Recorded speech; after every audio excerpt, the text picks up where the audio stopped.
with all the latest news from across non-league football. Online at backoftheNetSouth.co.uk and broadcasting live on YouTube, Twitter and Facebook. This is Back of the Net News. Here are the news stories at 7 o'clock. In the National League South, Truro City have been put up for sale. The current owners have fulfilled their 5-year investment plan, which played a huge part in rescuing the club from administration. In the Bostik South, Greenwich Borough have had to accept resignations from the first-team coach Gary Alexander and his assistant John Mackey, and this has been due to the club's current financial constraints. The club have also confirmed the departures of captain Mark Phillips and forward Charlie McDonald. Meanwhile, in the Vanarama National, Aldershot Town have turned down a request from a Football League club for permission to speak to manager Gary Waddock and assistant James Rowe. The chairman of Aldershot has said that this isn't the first time a Football League club has recognised their qualities, and it won't be the last time. Meanwhile, in the FA Vars, the fifth round draw has been made, and Thatcham Town, who have won their last 15 games in a row, are at home to Bromsgrove Sporting. Meanwhile, 1874 Northwich, who have won 10 games in a row in their winning streak, will travel to Chichester City after they beat Hawley Town at the weekend. Finally, in the Vanarama National League, Tranmere Rovers continue to be the most supported team, with an average attendance of over 5,000 for games at Prenton Park so far this season. It's 7 p.m. on Wednesday evening. It's time for the biggest non-league football debate in the country. Search official BOTN and get involved with tonight's show. So, very good evening and welcome. We are back for the new year 2018, and we're here all the way through till 9 o'clock tonight. Some of the biggest debates across non-league football. We asked tonight, we talk about defenders. Do we still coach them to defend first and foremost? The guys, our guests in the studio, will be all over that this evening. Also, we're going to talk about the manager merry-go-round. Is it replicating the Premier League in non-league football? We have our non-league quiz. As always, we're going to review some of the games from yesterday and preview fixtures happening across non-league football at the weekend as well. And it's the return of Super Sub this evening. Plenty of guests in the studio ready to talk non-league football, all coming up for you next.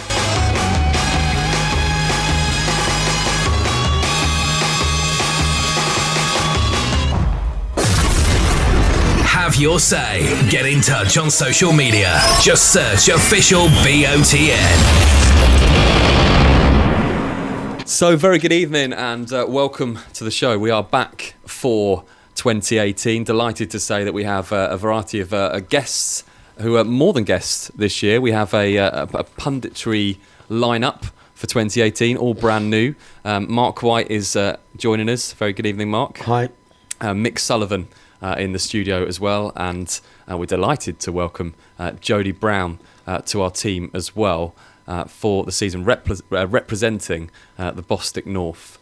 Which is great to see. James Cummins is here as well.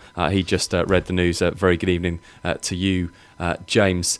Right, let's kick off tonight by talking about the incident in yesterday's game. We're going to look back at some of the fixtures across non-league on Monday and yesterday. And what better place to start with a game that you were involved in, Marc, and was abandoned after, am I right in saying 76 minutes, 75 minutes? 74. 74 minutes, and that's a big talking point on its own.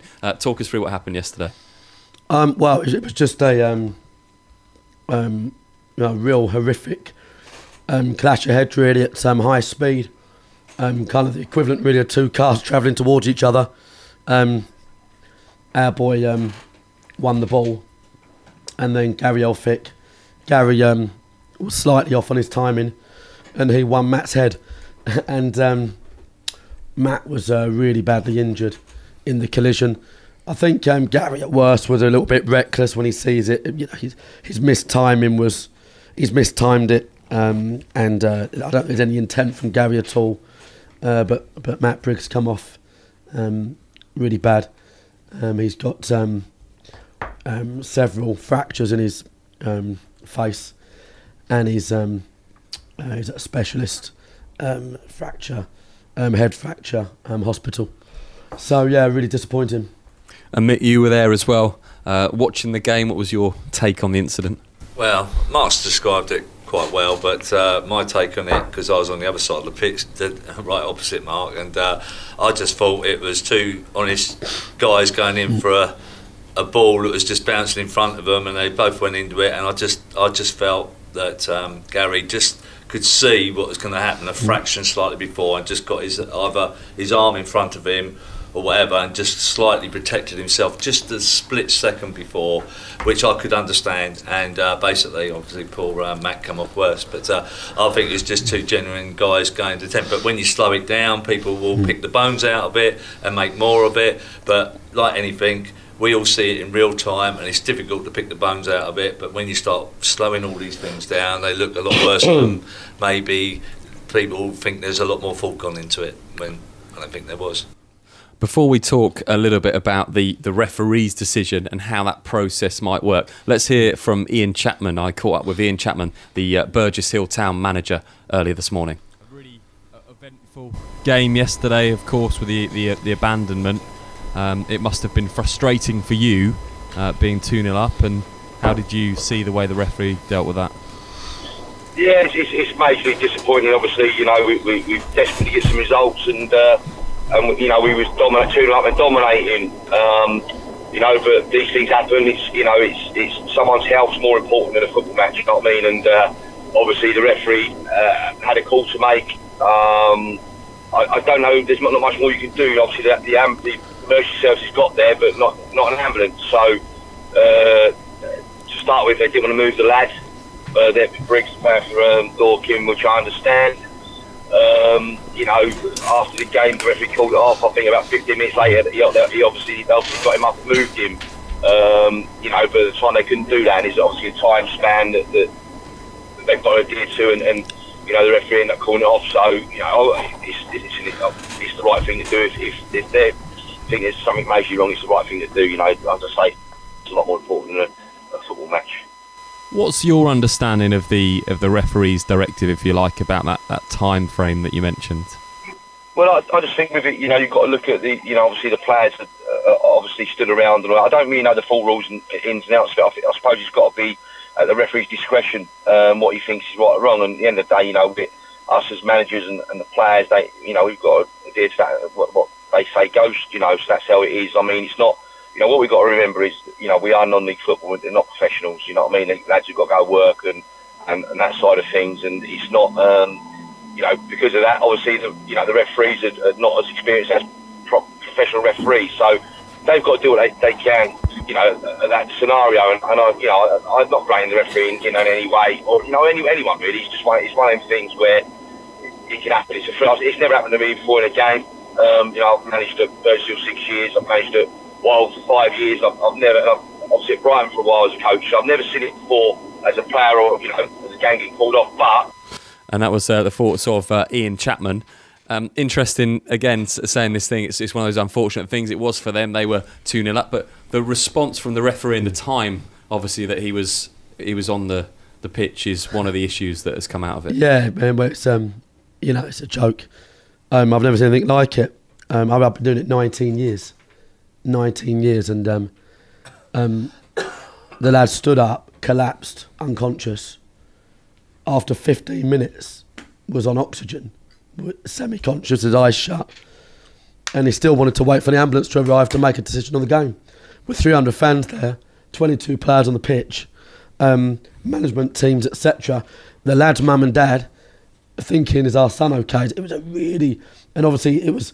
It's extremely visual, so just like a broken leg, you know, you could see the face, you could see he was stricken, the clash could be heard, you can hear it on the video. So I just thought, what really disappoints me is that if the scoreline's 0-0, everybody walks off in 5 minutes. So the only reason that the ref hang on, because by the time he called the game off, it was unbelievably 35 minutes after he went down. 35 minutes. That is incredible. And the only reason that was because he had a doubt in his mind because one of the teams was winning. And what that means is he was putting the result of the game above player safety. And that's, in my understanding, not his remit. So I think from our point of view, we've notified the league. Burgess Hill were fantastic. Ian Chapman was brilliant immediately, the manager, and so were Burgess Hill officials. Couldn't have done more. But I think what's important from our point of view is that the MO of an official in those emergency situations, it's important that they understand what their role is, because it could be somebody else in the future that's requiring that kind of that help. Ironically, and I'll put it out there publicly, he's complained in his report that Matt Briggs' mum and dad were on the pitch about 20 minutes after he went down unconscious. Have you ever? I've never heard anything like it. Have you ever come across anything like this, Jody? Many times, maybe not as severe as that, but game abandonments for various reasons, where I've found that the officials, they haven't got a clear direction in what they're doing. It's off the cuff. No one really knows where they stand. And I think, but obviously I wasn't there, but it sounds like that with this injury. When it's that severe and you're having to wait for the emergency services, I think unless you're allowed to move the player and you can get him off the pitch, you may as well just call the game off then and there, because half an hour you say, but I've known it to take 2 hours for ambulances to get to games. So unless you can get the player off the pitch, I think you just got to put his safety first and just cancel the game regardless of the scoreline. Let us know your thoughts on this if you were at the game last night. It's official BOTN on social media. We'll read some of those out. Some other games last night as well, James. Yeah, quite a few games last night. We're going to go into the Vanarama National League to start at the top. Some good games in that league yesterday. AFC Fylde and Chester played out a 1-1 draw in that game there. Dagenham and Redbridge versus Boreham Wood. Great game there. That was a 3-2 away win to Boreham Wood, so a good result for the Essex side. Maidstone coming back down to earth after what was an entertaining game at Kingfield with Woking on Saturday. They lost 2-1 to Ebbsfleet United. Then we moved to the Vanarama North. Chorley and Kidderminster Harriers, they drew 0-0. Nuneaton Borough, very, very big team and just trying to find their feet at the moment in that league. They recorded a 2-1 win against Harrogate.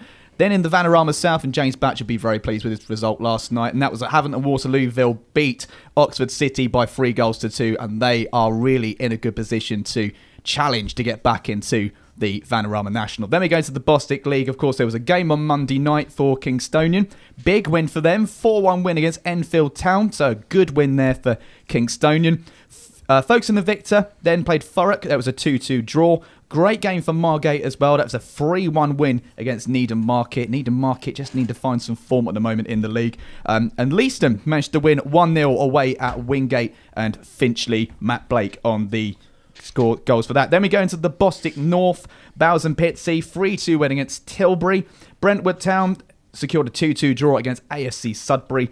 Bury Town 2-1 win against Potters Bar Town. Haybridge Swiss, they lost at home to the real informed side in that league at the moment, ASC Hornchurch, a 2-0 win for them. And Mildenhall Town and Morden and Tiptree drew 2-2.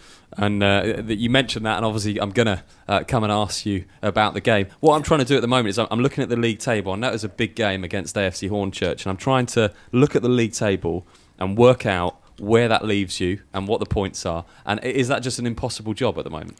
Yeah, I think so, because when we fell so far behind in the fixtures, we'd only played 8 games. So, people were considering us as playoff candidates or automatic promotion candidates after only 8 games. Anyone who's managed knows that, you can't judge a season on 8 games. So we really don't know where we stand at the moment. We're still playing a lot of the teams for the first time round this season, and last night was no different. They're probably the favourites to win the league. It was an extremely tough game. We fell the wrong side of the result, and again, it changes everyone's perspective, because people were thinking that we were one of the favourites, and we lost last night. And as I say, it changes the perspective. But I think until we've played 25, 26 games, we won't really have a clue. I was going to say, there are people, when you talk to people around the Bostik North, who say, well, Haybridge are right up there as favourites. And when you look at the league table, even though you've got the games in hand, everyone always talks about the points being on the board. It is difficult to, as you say, to understand where you are. Yeah, the intensity of the games as well, playing every Saturday, every Tuesday. We haven't had one midweek off yet this season, and we're not going to have a midweek off. It's caught up with us in terms of our squad depth, the number of injuries we've got, but also it's just mentally draining.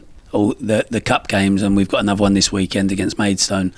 The intensity levels go up because you're playing teams from 2-3 leagues above yourselves, and you're having to work so much harder. And then there is a slight come down when you then on Tuesday night you've got another league game in front of 150 rather than in front of 3,000. So that's something we've got to learn to deal with, and something we've got to manage, and we haven't managed it well enough so far. Is that, you've been obviously up all of the leagues and come up, Mark, quite a few. Have you ever been in that situation where you found yourself with so many games in hand? Well, it's a well-known handicap to do well in the FA Cup and Trophy or Vars. It's the way that it's probably the most common complaint you hear, really. I mean, most years there's a Bognor in recent years have, been handicapped by having great cup runs and then failed their promotion as a result of it. So yeah, it's quite common. South Park last year in the south, in a great position, but the trophy run hurt them. You've got to have an incredible depth to the squad. I think because it's the new year, we've got him with our first show of 2018. We'll start with the Bostik North. Who do you see? We mentioned AFC Hornchurch that you played yesterday and the teams that are up there at the top. Is there anyone you're particularly keeping an eye on? Perhaps somebody that's not in that top six at the moment? I think a dark horse and a team that seems to be picking up some impressive results are Potter's Bar. I haven't watched them play yet, but I speak to other managers and everyone's pretty complimentary of the way they play as well. They moved over from the Evo stick this year, so they're a bit of an unknown quantity, and so far they're picking up results in the games that matter. I think they got another positive result last night. So I'd say, yeah, they're one of the dark horses. Bowers are right up there, to be expected, really. They just missed out on the playoffs last year. The natural progression is probably to get in the playoffs this time round. And we moved to the Bostik Premier Division, and your game, obviously, as we mentioned, was abandoned last night, Mark. But it is tight again in that division. You probably have got two teams that everybody's looking at, especially with the points at the moment, with Billericay and Dulwich as one of those two. I think we're safe to say that one of them will be automatically promoted. I think so. I mean, they're both got the strength and depth. Dulwich have got the pulling power in terms of their catchment and their model, so to speak, and then Billericay obviously have got the funds, etc. And to be fair to Glenn up there, he makes that really clear that his job is to fund them out the league. So if it works, then well done to Glenn.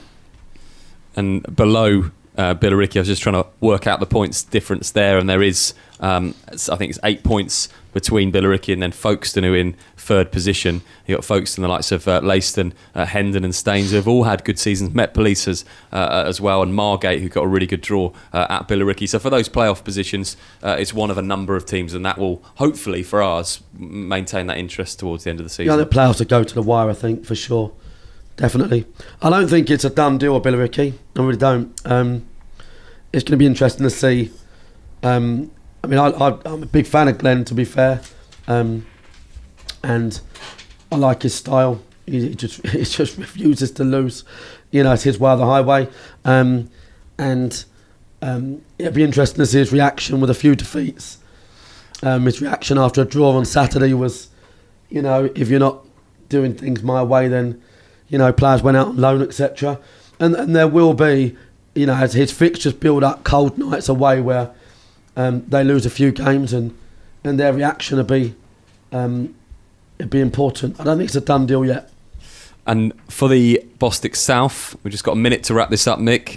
It is close at the top, and anywhere, I'd say, down to Walton Casuals, you're looking at potentially still for those automatic promotion spots.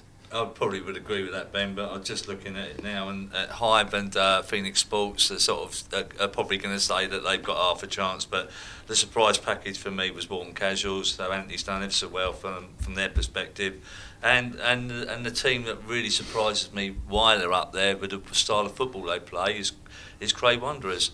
They play a fantastic passing style of football, and I thought they wouldn't be able to do it away on these poor pitches, but they seem to keep racking up points. So well done to Cray Wanderers. That style of football I didn't think would be able to put them in promotion challenging places, really, but they are. We'll watch that division with interest. 20 seconds, James, just to talk quickly about the National League as well, because it's exciting there too. It is very exciting. Macclesfield Town are doing very well at the moment at the top, but then you look towards teams below. Aldershot, who are in second. Sutton United are doing well. Wrexham, Boreham Wood, Dover, Dagenham, Tranmere and Bromley, all in the same points bracket. So very, very tight and very exciting in the National League. And we will look next week at the bottom of the table. We're going to rotate this round as we go through to the end of the season. So any of you out there that are supporting teams that are in the bottom half of the table, don't worry, we'll be scrutinising your form next week. We're going to take a short break. We'll be back after this. You're listening to Back of the Net, powered by Promote UK. We're really good at what we do. Times are changing. We now live in a digital world where 9 out of 10 people use the internet to look for local goods and services. Whether in front of a computer at home or on a mobile phone on the go, people expect to find what they want, when they want, quickly and easily. The question is, can your business be found? At Promote UK, we specialise in getting local businesses found online. One highly affordable package will give your business a stunning mobile responsive website, which we guarantee to get to the first page of Google and keep it there. And we take care of everything: copywriting, design, hosting. We even offer unlimited amends all year round for no extra charge. So, whilst you're busy focusing on your business, we're busy making sure it can be found online all year round. Start your Google Page One journey today with a free online health check by visiting promoteUKLimited.com. Promote UK. We're really good at what we do. From Premiership to Playground, MH Goals has everything you need for an outstanding football match, including aluminium and steel football goals, nets, line marking machines, team shelters, boot wipers and much more. Buy with confidence direct from the manufacturer with great prices available across our whole range of sports equipment. What's more, we offer fantastic discounts for all FA affiliated clubs. We pride ourselves on British manufacturing. We make all our football goals here in the UK and conform to the latest British and European safety standards. So call MH Goals direct on 01502 711 298 or visit our online store at mhgoals.com. Are you a budding footballer sitting your GCSEs next summer, wondering what to do next? Want to play football while studying for qualifications that will get you into university? Dorking Wanderers Football Club are now recruiting for their football academy for 2018-2019. Based at their brand new state-of-the-art Meadowbank Stadium, you'll be playing in the National Conference Youth Alliance against the best clubs in the area each week, as well as the prestigious FA Youth Cup. You'll be studying BTEC Level 3 qualifications, equivalent to 3 A-levels, alongside professional coaching from our UEFA qualified coaches. For information on trials and open evenings, visit dorkingwanderers.com/academy or email academy@dorkingwanderers.com. Head to backofthenetsouth.co.uk tomorrow morning for video highlights and full match reaction of today's games. Back to your favourite non-league football show, powered by Promote UK. We're really good at what we do. Back of the Net, where it matters. So welcome back to the show tonight. I've just had a tweet from South Park and it says, I know you guys don't talk about mid-table. Ryman should be Bostic there. Maybe a pound in the jar for South Park sides. But shout out to JJ Sullivan, who has started his first match last night after the best part of a year out with a serious knee injury. There we go. We do talk about mid-table Bostic teams at South Park, remembering which division you're in. We're going to talk all about defending, and one of the topics that we've got for you tonight is do we still coach defenders defending? Jody, I'm going to come to you first for no particular reason, but I'm interested on your philosophy of coaching your defenders. It's twofold. You have to approach it differently depending sort of what level you're coaching at. I've coached in academies, professional football club academies, and I think it's something that's neglected massively. The actual art of defending, winning headers, making tackles, when to narrow off, when to drop, when to squeeze. I don't think we really coach it at academy level. When you get to senior level, I think it's essential, and and you absolutely have to do it. It's fairly repetitive, but it's something you have to do. Liverpool obviously last week paid Southampton a world record £75 million for defender Virgil van Dijk. Sam Allardyce was quoted over Christmas, and a really interesting quote saying, "We don't teach defenders to defend first anymore." He went on to say that coaches are now coaching defenders to be ball players, but forgetting to teach them the basics of defending. He did also add that he coaches defenders how to defend. Mark, what do you make of that? Yeah, I mean, there's loads of changes in modern coaching that, as the players coming through, you can tell a mile off. But as somebody said the other day, it's important that they get this kind of both sides of, they get this kind of mixture of development and reality that the players need. When they step up, definitely. And Mick, you are, I'm sure, going to be one that will say that defenders need to defend first. And for you, coaching at Merstham last year, who are renowned across the league for playing this brand of passing football, frustrating at points for you last year, maybe with the defending not coming first? For me personally, yeah. Me and Hayden used to have some stern talks plenty times after the game about that sort of defending and passing around at the back when it's not needed. And but talking about defending is quite interesting because as myself, I used to sort of like coach the sort of like as a pattern of play defending, but it's quite interesting. I don't ever see coaches get, even guys of whatever age they might be in their 20s or whatever, teaching them the art of like trying to defend a tricky winger, let's say. I've never seen that happen as an individual coaching thing, but I suspect it does happen. Well, I mean, on topic, as an example, it's definitely the most undernourished, easiest, quickest win probably all of our clubs have got. I mean, I wrote down repetition as Jody said it, but we got Dele Alabola down, obviously our academy ambassador, to do a striker session. And what he set up in 30 minutes with the strikers and the reality of it and what he done was unbelievable. And I think we scored about 16 goals in 4 games or something silly. But the lads loved it. It was unique. And specific, so I don't know nowhere near enough specific. But I think the challenge of obviously a club at our level is you've got limited time with the players. There's only so much time you've got to do fitness, shape, preparing for a game, etc. So it's not easy.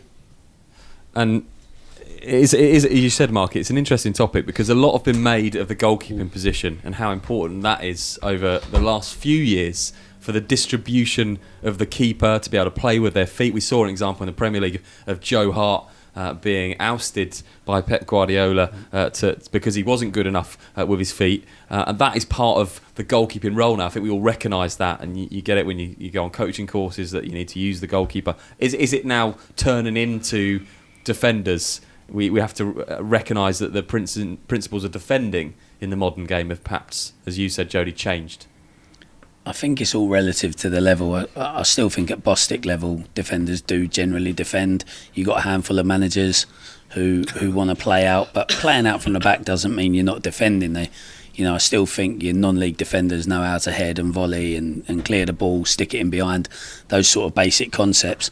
I think at the professional level, it's completely different now. I do, you look at the modern defenders and they are players before they're defenders. The ones coming through like the Christiansens, and before that you had David Luiz and John Stones and people like that. They're certainly ball playing defenders, and probably if they weren't so comfortable on the ball, they wouldn't get in teams because they're not outstanding 1v1 defenders.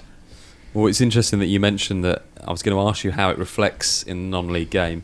In the Bostik Premier, we're looking at how many clean sheets there were last weekend. So this doesn't take into account the games last night. There were no clean sheets in the Bostik Premier League last weekend with 35 goals scored. There were no clean sheets in the Bostik North with 39 goals scored. There were no clean sheets last weekend in the Bostik South with 48 goals scored. And there were no clean sheets in the National League North with 26 goals scored. There were 4 clean sheets in the National South and 6 in the National League, I have to add. But looking at those 4 divisions to start with, does that tell you something about defending in non-league? Yeah, there's a lot of mistakes. players make mistakes. The lower down, the more mistakes, so it costs you goals. And I think that's reflected in those stats you just gave. Until you get to the National Prem, there wasn't clean sheets. Well, they're full-time players at the majority of National Premier clubs, so you would think the mistakes will be limited.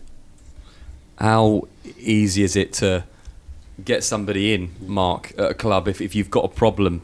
I know that Woking drew in the National League 4-4.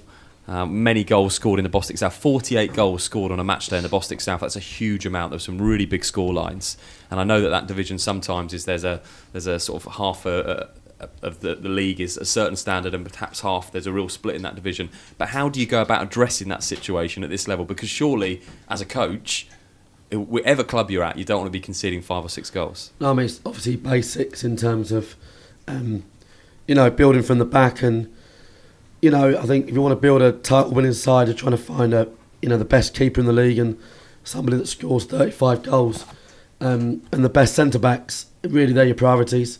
That's what we've always done. It's not easy to get the exact type of players you're looking for. Obviously, money comes into it, lots of the time.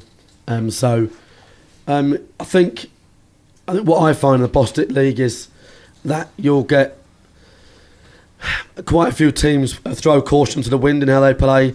Really formations that you wouldn't really get at a high level, pull out against other formations, and naivety with managers quite a lot, as well as weaknesses in teams. And to Jody's point, you will get more mistakes at this level.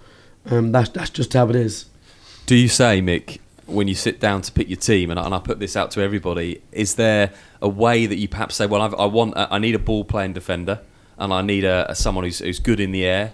I need this from perhaps a full-back, and I need this person to be this style of player or can make a tackle here. We look at midfield as well. You look at the role of the holding midfield player. Do you go through a team that's similar in non-league and say, I must have a really good a ball-playing defender, I must have someone that can head the ball as part of my setup, my 2 centre-backs? Well, that's nice and easy to sort of cherry-pick all these sort of players that you're talking about and find the money to bring them in to sort of fulfil that purpose. But in reality, at this level, it's very difficult to cherry-pick those type of players to how you want to be playing. Sometimes you wait, you obviously bring a few players in at pre-season and you add some if you can get them, and I just think sometimes you have to work with people that turn up, and basically the other thing about all of this is that not even all these teams at our level haven't got training facilities to put it into practice. So they either have little gold 3Gs or what have you. They haven't got a big enough sort of 4G area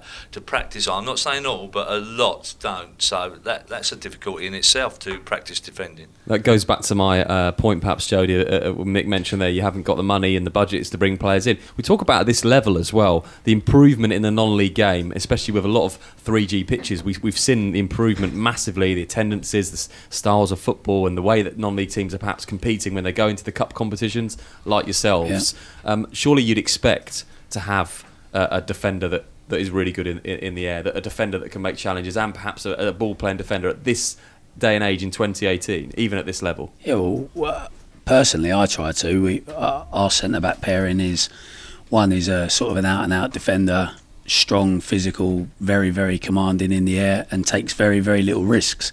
His partner, who plays alongside him, is a naturally left-footed player, does look to play out a lot more.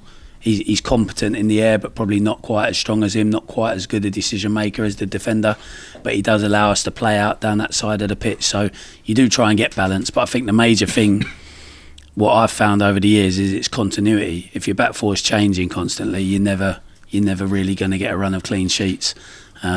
You really need to try and keep a back four and a goalkeeper together for a long period of time, maybe a year, 2 years. Then because we don't train every day, do we? We train for an hour and a half a week. So for them to build partnerships and develop some sort of consistency, they need to play together for a long time. And when you do train for that period in the week, and obviously there's plenty of games at the moment, are you able to, as a manager or a coaching team, able to actually look at and say, look, I want these kind of things from my defence? Are you able to go into that level of detail? Well, you've got limited time, but also you've got limited players, because when you're playing twice a week, half of them be on the physio bench or resting, as opposed to training. So your coach can set up a great session, but he's got two of his back four you know, and that's quite common. So it's very challenging at this level to do things to the spec you'd like.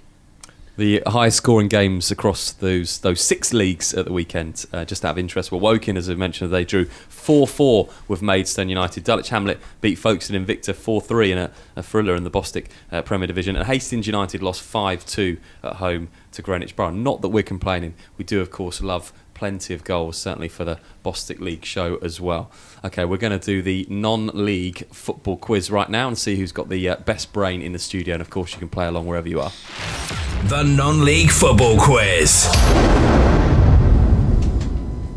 As always, we're all going to be taking part in the non-league quiz. Hopefully everybody's raring to go midweek. Let's get on with the questions tonight. Question 1. There are only 2 teams across the Bostik divisions who have only lost 1 league game all season. Can you name them? 2 teams across the Bostik divisions that have only lost 1 league game all season. Can you name those 2 teams? Question 2. Arranging the table in alphabetical order, who in the National League would sit first and 24th? So that's top and bottom. Arranging the table in alphabetical order in the National League, who would sit top and who would sit bottom? Definitely one to have a little think about if you can remember some of the teams in the National League.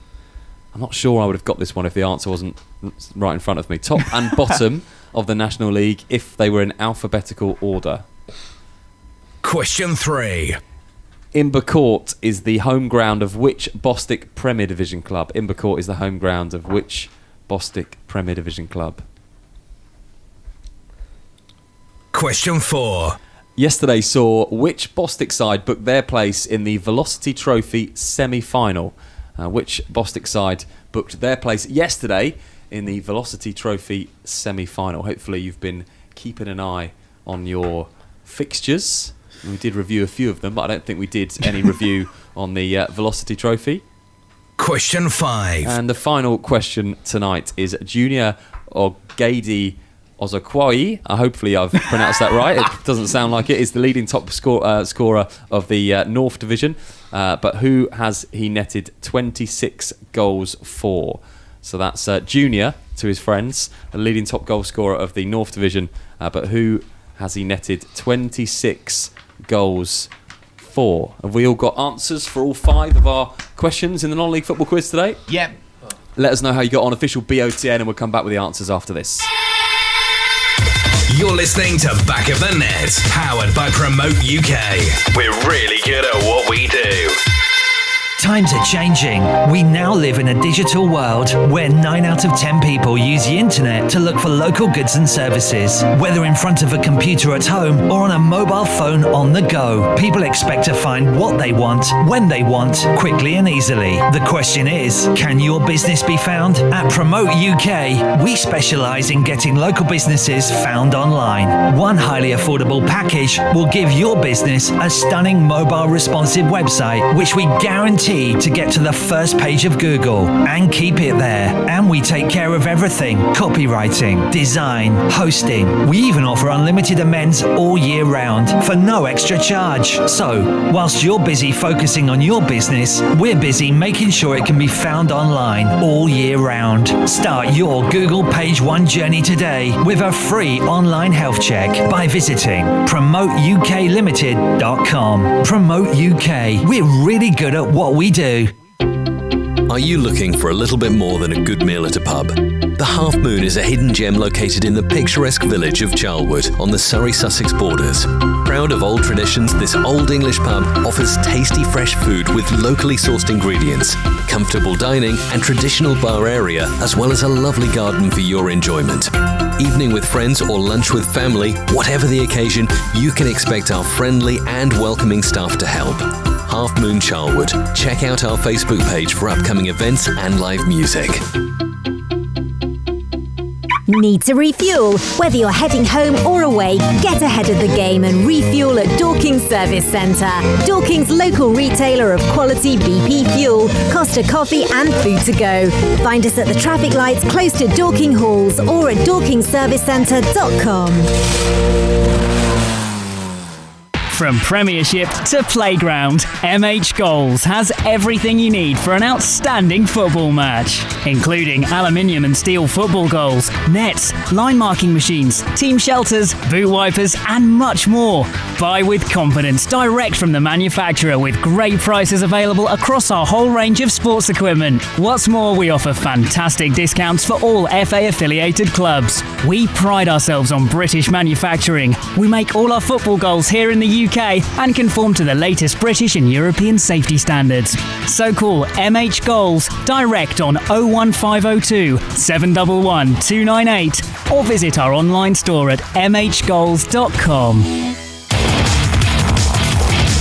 Head to backofthenetsouth.co.uk tomorrow morning for video highlights and full match reaction of today's games. Back to your favourite non-league football show, powered by Promote UK. We're really good at what we do. Back of the net. Okay, welcome back to the show. We're doing the non-league football quiz at the moment. Got a few arguments going on about some of the answers. We're going to check all the answers now. It's official BOTN if you want to let us know how you get on tonight. Right, question one. Question one. There are only 2 teams across the Bostik divisions who have only lost 1 league game all season. Can you name them? We're going to start with Jody. What did you get? Billericay, and then I just put Dulwich. I don't know. James, what did you get? Well, I went for Billericay as well, but I went for a random guess and I went Cray Wanderers. Mick? I went Cray Wanderers as well. Cool. And I went Hornchurch, but obviously Jody ain't picked it. And Not Billericay. Mark, what did you go for? Billericay Cray. Okay, the answers were Billericay Town and Cray Wanderers. So yes. Points, 2 points each for Mark and James. And Mick and Jody on the board as well with a point apiece. Question 2. Arranging the table in alphabetical order, who in the National League would sit top and bottom of the table, Jody? AFC, Fylde and Wrexham. James? Yeah, went with the same. Fylde and Wrexham. Shows you what I know about. I went Altrincham and Woking, so they are. Mark, what did you get? Fylde and Wrexham. Fylde and Wrexham. I think Mark's done for the show. That's it. That's it. He's done. Yeah. He's gone. It was AFC Fylde and Wrexham who sit top and the bottom in alphabetical order. So lots of points all round in there, and Adam's all over the scores tonight. Question 3. Invercourt is the home ground of which Bostik Premier Division club? Jody? Met Police. James? Met Police. Mick? Met Police. And Mark? Yeah, same. Points all rounds for the third question tonight. Question 4. Yesterday saw which Bostik side book their place in the Velocity Trophy semi-final? Complete guess. I said Hendon. I went for a guess. I think I went for a guess. Corinthian Casuals. And Mick? Was it? Corinthian Casuals. I didn't write down an answer. So it was Corinthian Casuals. Yes! They won 3-1 over Hendon. The other quarterfinals scheduled for the 16th of January. Wingate and Finchley against Billericay. Shoreham against Brentwood Town. And Met Police against Enfield Town. The other quarterfinals. Question 5. Junior is the leading top scorer of the North Division, but who has he netted 26 goals for, Jody? Malden and Tiptree. James. We talked about this guy earlier on and I even tried to pronounce his name. Malden and Chittree. And Mick? Malden and Tiptree. Mark? No, I had Hornchurch, no idea. It was, in fact, Malden and Tiptree, the second top goal scorers, have 20 goals. George Sykes, Canvey Island, and third best has 10 goals fewer, 16 goals for Brentwood Town's Matt Price. Okay, that completes the quiz today. And we'll do it in reverse order. Let's have a look in reverse order if I can. Do you know, I'm really struggling to read the numbers. I think, Luke, you might have to come and help me out. I think it's Mark Bottom anyway. I think we have joint second place, which is 3 out of 5, which is Mark, Mick and Jody have all got 3 out of 5. And the winner is James who's got 5 out of 5. So well done to James, who's won the quiz. You did do particularly well in that one. Brilliant. So there's a quiz. If you want to let us know how you got on, it's official BOTN across social media, and of course we'll do another one of those next week. It's all right, Mike. There's not a leaderboard, Mark, so it's okay. You can redeem yourself in a couple of weeks' time. Plenty more to come on the show today. We're going to be talking very shortly all about management in the division, and if it replicates the top divisions now with the managerial merry-go-round that we'll be seeing across the Bostik leagues. We've also got our feature Super Sub to play a little bit later, and we'll preview the fixtures across the Bostik leagues and in the National League and the Evo-Stik leagues at the weekend. Right now we are going to talk a little bit about the merry-go-round that's been happening across the Bostik leagues, and it's a really interesting one, this, because it does feel a little bit like non-league football now mimics the likes of the Premier League. We've seen Roy Hodgson and Alan Pardew and David Moyes and Sam Allardyce move into the Premier League, the same faces into different jobs. Craig Edwards would be an example that we could kick off with. He's gone from Billericay to Kingstonian to Ware. He's now the manager of Cheshunt. Is it similar across the leagues, Mark? Do we go with the same coaches that have been tried and tested, a bit like they do in the Premier League? Unfortunately, yeah. I'm struggling. Let's go back to Jody. We'll let Mark have a little bit of a rest. It seems like we're going through quite a few managers, and it is the same managers that get different jobs. Yeah, I've got a lot of friends who are desperate to get into it. They're quite well established coaches, and they'd love to get a manager's job, but they simply can't get one. They tend to go to experienced people who have done the rounds at their level already. So yeah, I'd have to agree. There is a merry-go-round where the same people get the same jobs. And Mick, you've obviously been you've been to a few places. You've been manager of likes of Leatherhead and Merstham, etc. Do you find that it's again, we're looking at the likes of Craig Edwards? It's a similar thing. I don't think it's mimicking. It's been in the non-league game for absolutely years that it's a merry-go-round of the same managers going to different clubs. But you know, some clubs have took a gamble on a young guy, and normally it does pay off. They bring in some hungry youngsters. Normally, the managers bring sort of like ageing players in, and some of them are past their sell-by date, and it doesn't quite work. And then that's near the end of that manager's career, or he gets offered less jobs. But I think the new trend is bringing these young coaches in. It seems to be the new trend. I mean, I don't know if Jody or Mark agree with that, but is it a trend though? Are we seeing football clubs just playing it safe with their managerial appointments? I guess one that you could look at in non-league is Anthony Limbrick, who of course took over from Gary Hill at Woking. He was coached at Southampton Football Club for 6 years after working with various age groups under the likes of Nigel Adkins and Mauricio Pochettino. He worked under Ronald Koeman as well. He was the England under-17 assistant coach. And they, of course, won the World Cup last year. So he was a young up-and-coming manager. He'd given the job at Woking, which is a big club in the National League. I'm going to try and talk. Yeah, it's okay at that level because they've got an established fan base. But, you know, obviously I've managed this club for 19 years. So it's a big, you know, I'm going to be erring on the side of continuity. But where clubs step 5 and 4 go wrong is that, you know, when they get through stereotypical, you know, managers do the rounds, they just build no identity with the club. Different sets of players arrive and come and go. The fans have got no one to associate with. And ultimately, you know, if you want to have a model, you look at Worthing in the Prem, you know, look to recruit local managers, play local players, average home crowd, 700 odd. And realistically, that's what any good chairman's job we're looking for. So it does amaze me when they just look for results, because you've seen it in the likes of Whitehawk and other clubs where Concord and clubs like that, where you can bring success, but it's not automatically going to get the tills ringing at all. So you've got to have that in mind. And one of the examples recently we can look at as we talk about this managerial merry-go-round is Gary Alexander, who tweeted quite emotionally and said when he left, just like to say, with a broken heart, I've resigned from my position as Greenwich Borough manager. I'd like to thank my players and staff for all their efforts over my 2-year stint. Good luck to all of you and follow your dreams, which is quite a nice thing to do on social media, quite heartfelt. He's left a Greenwich Borough team that most would look at and say, we're doing okay. Are we driven too much, Jody, by success?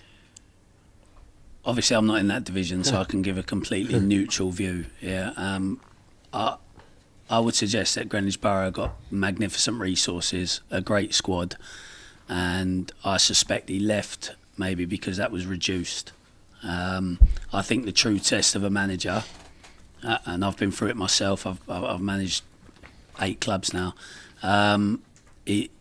Is can you manage through the difficult times as well?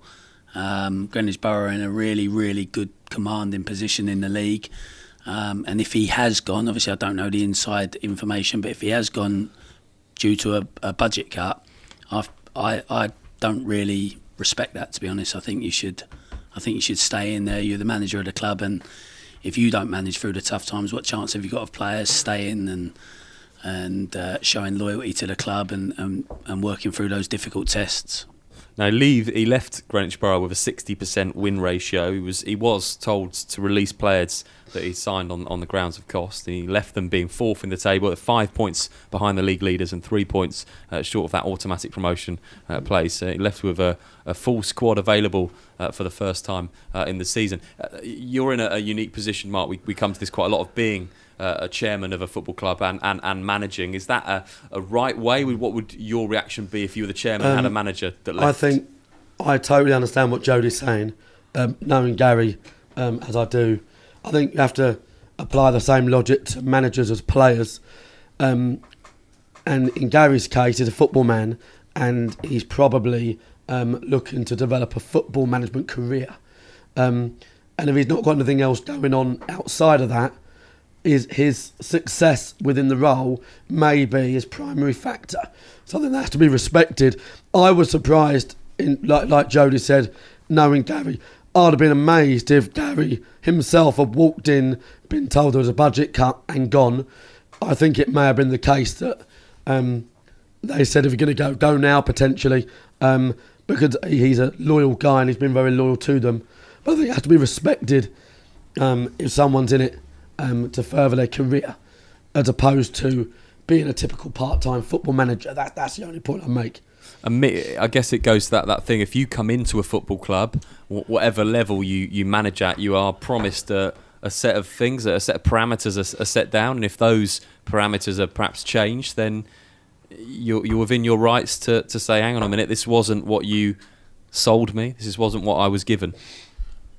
But, well, I can only think that the 2 players in question were probably McDonald and Phillips, were the 2 probably that were asked to. He had to let go, probably, and they're probably 2 very closest friends to Gary, and he probably took it very personally. And some things like that are more personal, even though what Jody says is quite correct. You'd like to think that people have to learn their trade and accept these decisions that go on at any club, and there are budget cuts there, but I'm quite surprised there's a budget cut from Greenwich perspective, and that probably hurts as well, that he's promised probably the funds, and then when people change the goalpost as such, it's annoying as a manager. Well, when we played Greenwich first game last year, their chairman told me himself that in 5 years we'll be in the Football League. That is exact words. So you've always got, there's 2 sides to the coin. If that's how he was sold the job and he's there to further himself, he might have thought, you know what, I was going to go in, maybe going to go higher in the pyramid, but I'll go in at this level. But I don't know the full story, and I wouldn't pretend to, but my only point is, I think, same with players sometimes. If players move on for more money and it is their main income, I think that has to be respected. I think we all have to, everybody in life, has to respect when people are trying to pay their mortgage, etc. So, can I just step in there? I do find it quite amazing that people actually pay mortgages and at non-league level. It is incredible, and how people rely on that money at this level of the game. is quite surreal from my perspective. So that's another debate for another day, how players are so reliant on the money they get here. You know, it's amazing. It's totally amazing. Can I say, I've got aspirations to work as high in the pyramid as possible. I got given the Welling United job in the Conference Premier 3 or 4 years ago and got sacked after 9 games.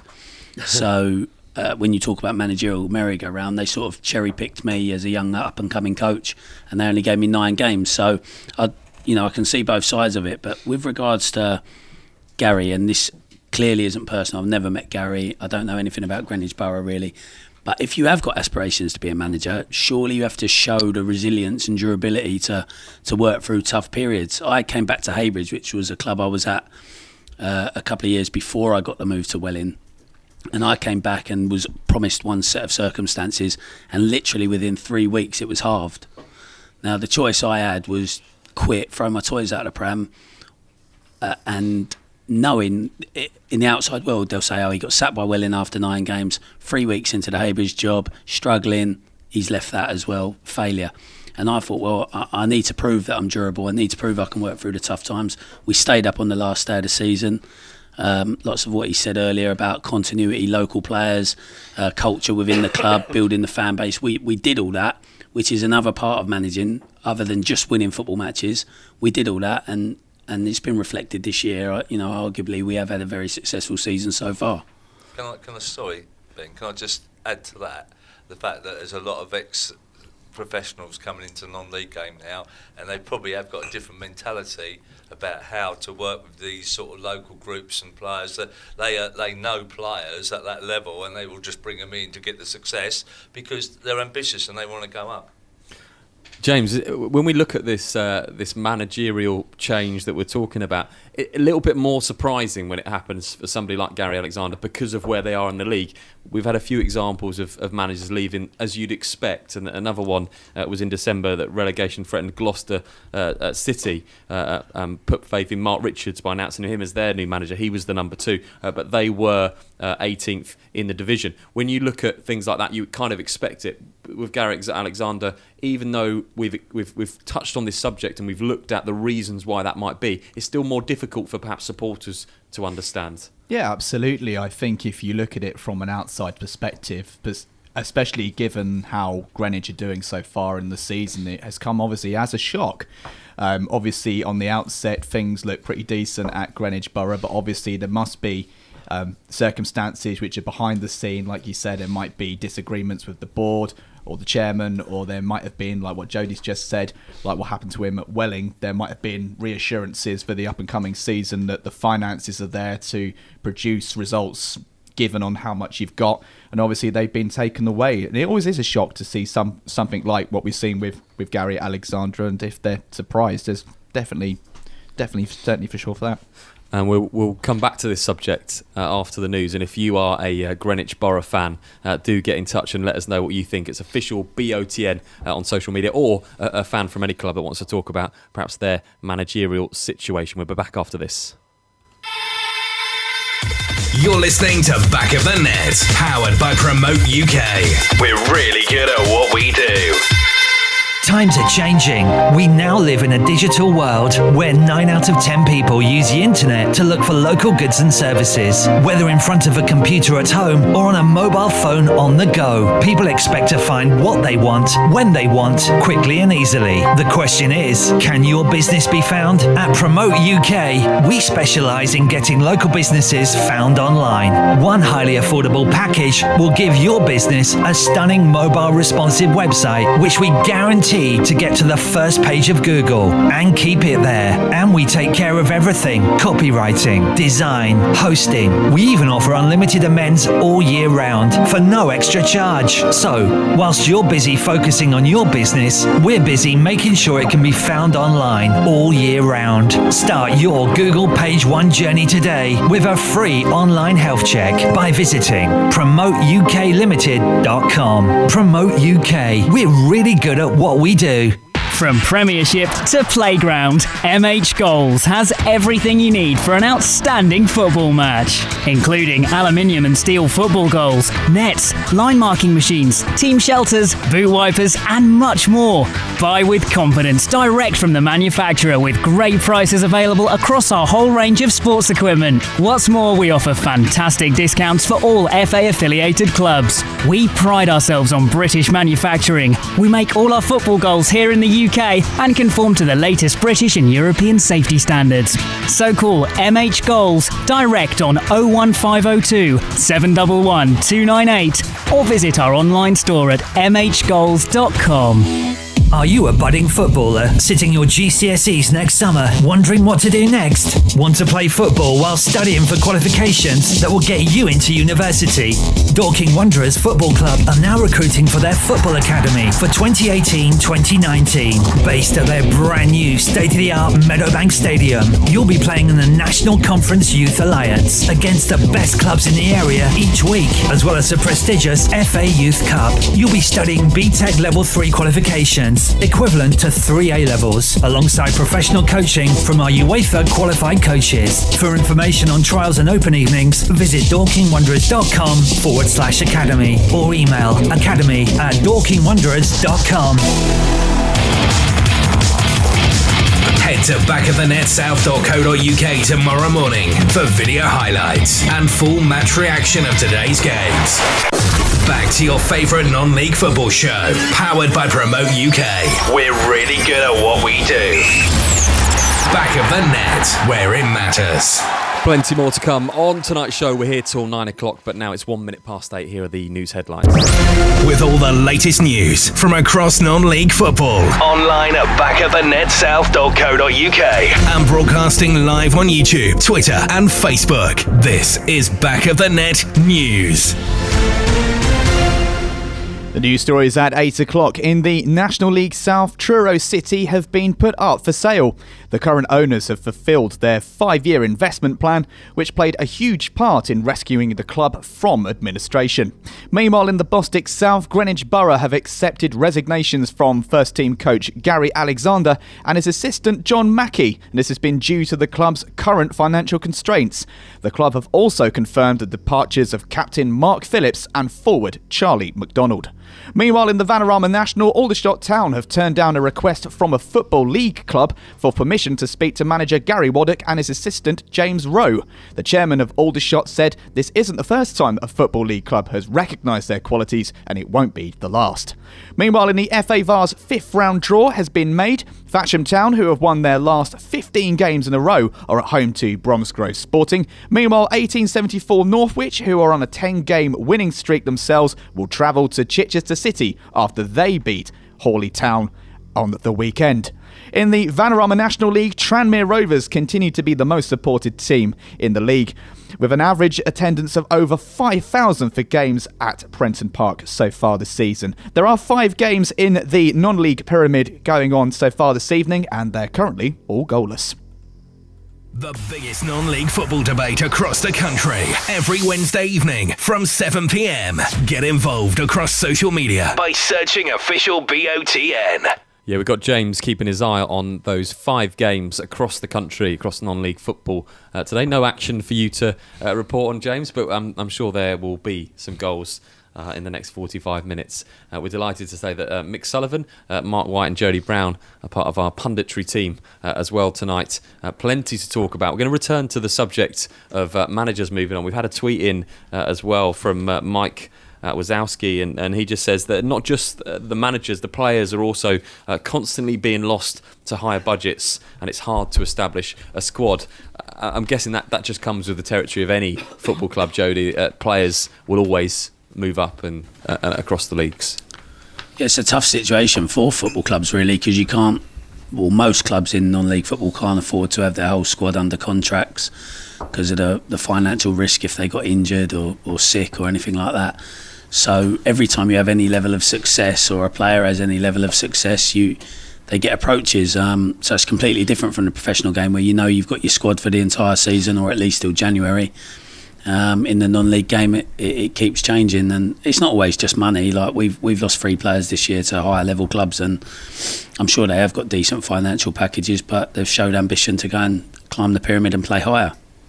One of the questions, Mark, that I wanted to ask you, as you are a chairman of a football club, if you were looking to replace yourself, and I know Mick asked you this in an interview yesterday, it must be a week for it, would you look at a young up-and-coming manager, or would you be somebody who says, no, I need somebody that's experienced, been there and done it? I'll be looking for young and loyal, 100%. 100%. Young and loyal, so not Mick. Not Mick, Jody. We can confirm. Yeah, we put those rumours to bed right now. Yeah.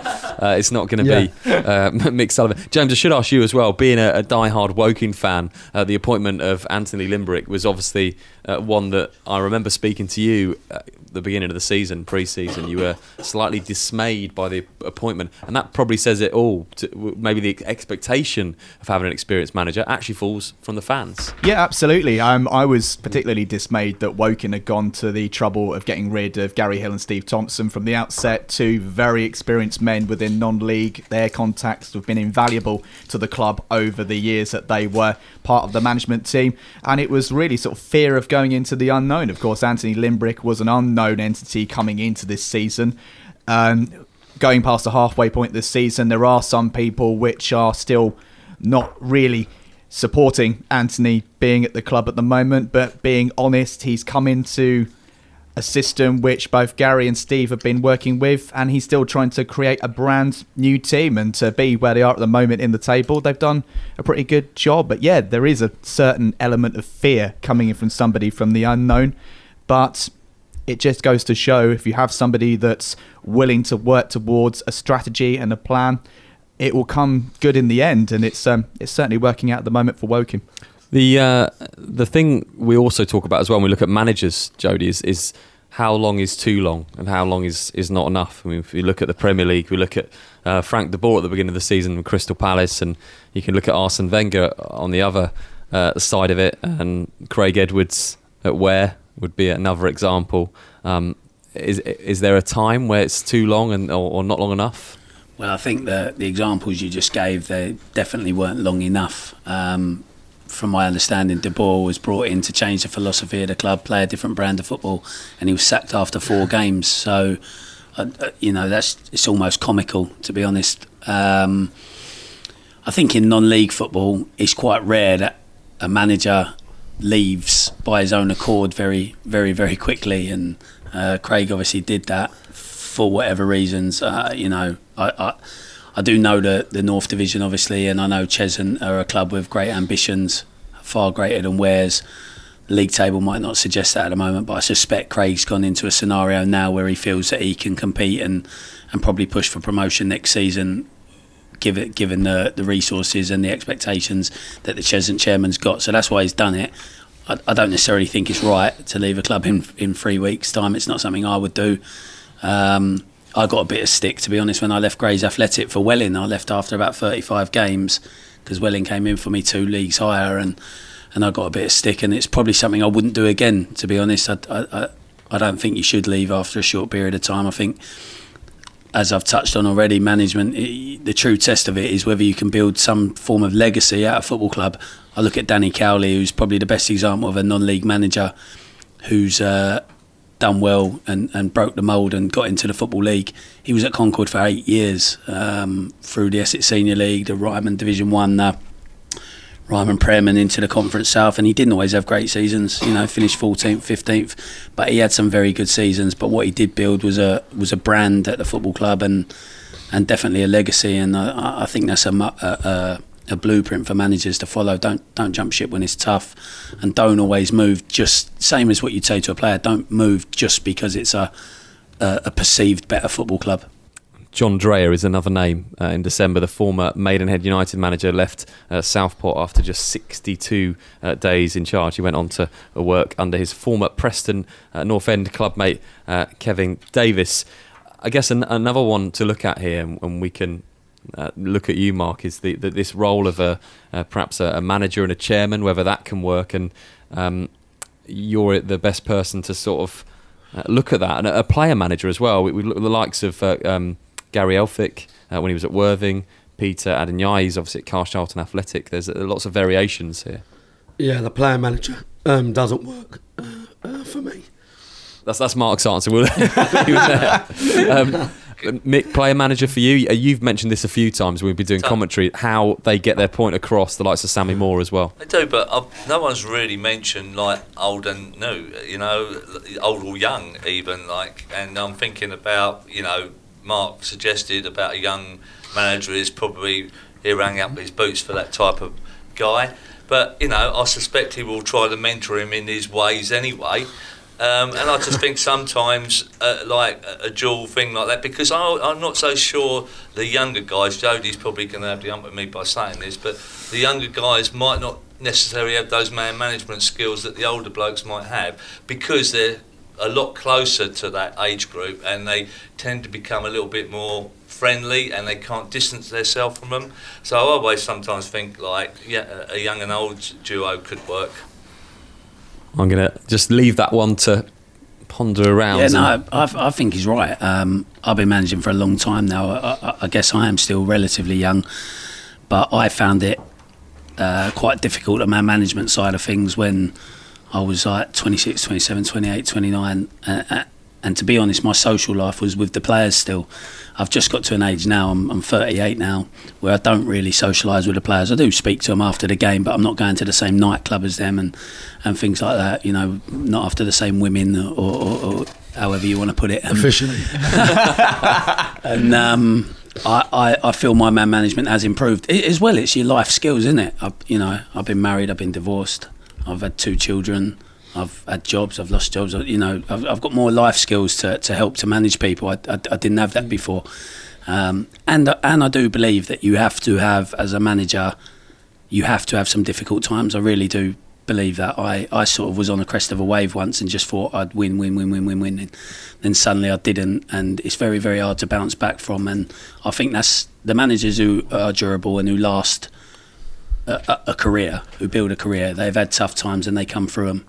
Mick, you mentioned age. I guess the one, James, to look at, and if we compared it to the higher leagues, Eddie Howe is an example of a very young manager. Harry Wheeler, if we were to go into the Bostik leagues as well, is joint management with Glenn Tamplin, and does a lot of the coaching there.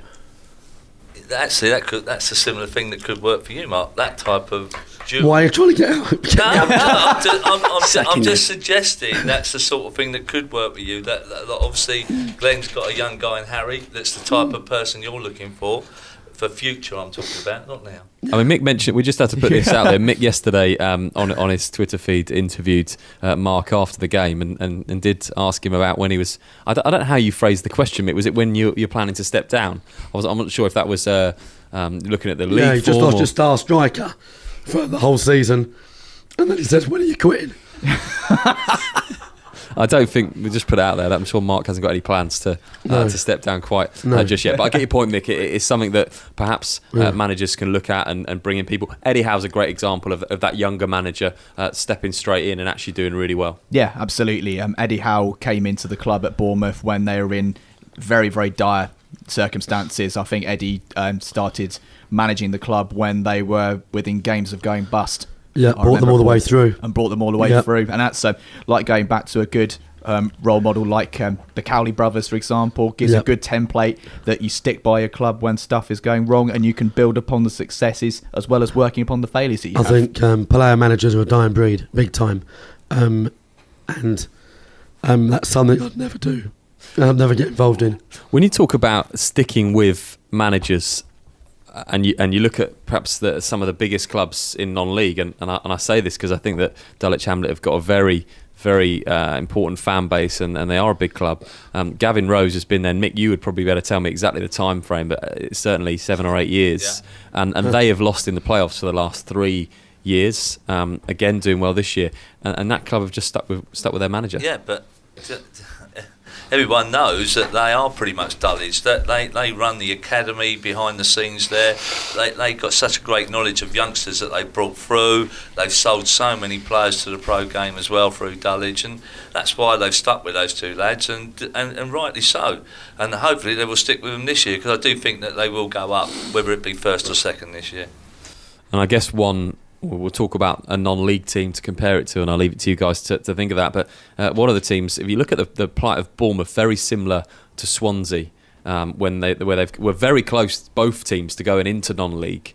And actually, one team has stuck with their manager all the way through, and the other team have changed a lot. And I saw an article about the Swansea chairman, and considering they were so close to non-league, and he actually says he had big regrets at changing managers at certain times. Just an example of teams that perhaps have come all the way from the cusp of non-league and had very different paths, and you look at where they are now. Yeah, I think it just goes to show that maybe the game needs more chairmans and more people of the board to back their manager, just keep with them, because again, you look at the example of Dulwich Hamlet, they've kept along with Gavin Rose for a long time, and obviously the fruits of that success is coming forward. Even though they haven't been successful in getting promoted from the Bostik Premier, they've still got a very good brand as a side, and the team are noticed from outside the league.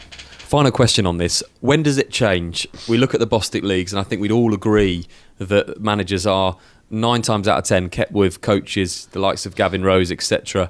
When does it change? Is it now that the National League is the change that you really judged on results, or is it still in the Football League? Well, the more money involved, simple as that. The more important. I think it's fan bases as well, because I think certainly at non-league level, a lot of the decisions that chairmen make are based on fan pressure. I think if you're not filling your ground, but if your attendances start going down, and if there's a general negative feel in the ground, then the chairman gets the impression maybe it's time for the manager to go. I think as long as you've got the fans on side, and that's why Anthony Limbrick, I think what he does well, he speaks really well at Woking. I think his interviews are really good. I think he's a real positive, knowledgeable guy, and I think he'll keep the Woking fans on side for the long term because of how well he speaks. And that's from my experiences in football. That's what I've learnt. You've got to work the media, and you've got to speak to your fans in a positive way. Otherwise, when results go against you, you will lose your job. And another big thing is, people haven't mentioned this, but player power comes into a lot of this. You've not enjoyed this, Mark, because you can cap it straight away because you're the chairman as well. But as a manager, player power can also become a big hindrance to a manager, which obviously a lot of people don't realise. That I've had that situation in my career, and it's a shame, but it does happen. Plenty more thoughts on this, I'm sure. It's official BOTN across social media if you'd like to get involved in tonight's debate. We're going to play our feature Super Sub now. We've done this for many a week before Christmas. We've got Jack Cooley on the line to play right now. Jack, a very good evening to you. Good evening. How's the season going for you? Yeah, very good. I've had obviously a little bit of a blip the last couple of weeks. But we started off the season on fire, didn't we? Really. The last couple of weeks we just struggled. So obviously, maybe not struggle, but we haven't got the results we wanted. And for you, obviously, we've talked to your manager about it. You've got plenty of games in hand. How does that affect you as a player? I don't know. Personally, it doesn't. Obviously, I love football, so it doesn't really affect me. Obviously, the more games I play, the better it is. So for me personally, it's not a problem. It might grind a few other players. It takes the effect on it. If you're playing 2-3 games a week, sometimes takes the effects on your body. But certainly, I'm sure your manager will be selecting teams carefully for the rest of the season, as you've got a lot of games to come. Have you heard our feature Super Sub? Have you played before? No, I haven't. No. Okay, so the idea here is that you substitute the correct answer with anything that isn't the correct answer. So that's all we're looking for, is something that's not the correct answer. It's timed. We're going to give you 10 questions. If you want to beat Brannon Daly, he did it in 50 seconds. If you want to go top of the Super Sub leaderboard and put your team at the top of it. So I'm going to reel off the 10 questions, and you just need to substitute the correct answer with anything that isn't right. Okay, let's get the clock started, and we'll go now. Chelsea play their home fixtures at Stamford.